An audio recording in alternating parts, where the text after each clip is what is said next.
Kumpiyansang Department of Finance na magpapatuloy ang pagbagal ng inflation ng bansa hanggang sa susunod na taon. Kasunod na rin yan ng naitalang 3.3% na inflation nitong Agosto. Si Gabi Villegas sa detalye.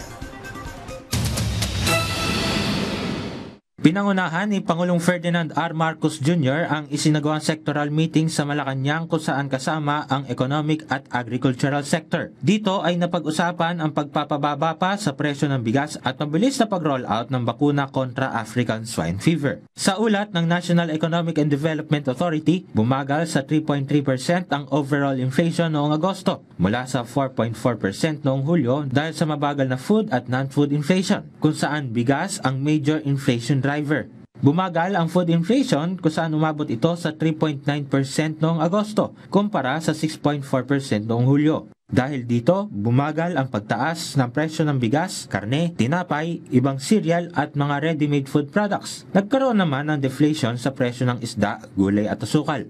Bumagal rin ang non-food inflation sa 2.9% kung saan naging dahilan ang mga restaurant at accommodation services, tubig, kuryente, gas at iba pang krudo. Samantala, sa Malacanang press briefing, sinabi ni Finance Secretary Ralph Recto na nasa downward trend ang inflation ng bansa, kung saan inaasahang bababa sa 2.5% ang inflation ngayong buwan. Inaasahan naman na aabot sa 2.9 hanggang 3.1% ang inflation sa susunod na taon. Ang inflation ng bansa ay mas mababa kumpara sa global average na umaabot sa 5.9%. Malaki rin ang naitulong ng pagbaba ng taripa sa bigas at inaasahang magpapatuloy ito sa mga susunod na buwan. Umaasa rin ng DOF na magiging mas mababa na ang presyo ng bigas ngayong paparating na ang Pasko.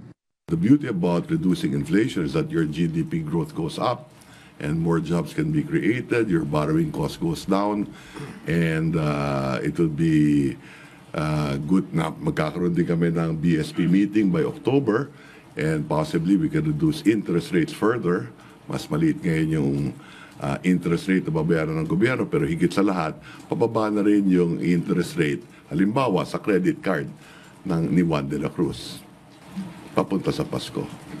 Positibo ang Pangulo na patuloy na bababa ang presyo ng bigas kasabay ng kasalukuyang price trend sa Timog Silangang Asya. Bumaba rin ng 15% o tinatayang 7 piso kada kilo ang landed cost imported na bigas kasunod ng pagpapatupad ng reduced tariffs sa ilalim ng Executive Order No. 62. Nakikita rin ng mga credit rating agencies ang medium-term fiscal framework plan ng pamahalaan kung saan patuloy na lumalago ang ekonomiya ng bansa. Target ng pamahalaan na mabawasan ng 3.8% ang deficit ng bansa pagsapit ng 2028 at magkaroon ng A o A- na rating sa lahat ng credit rating agencies. Gabi Villegas para sa Pambansang TV sa Bagong Pilipinas.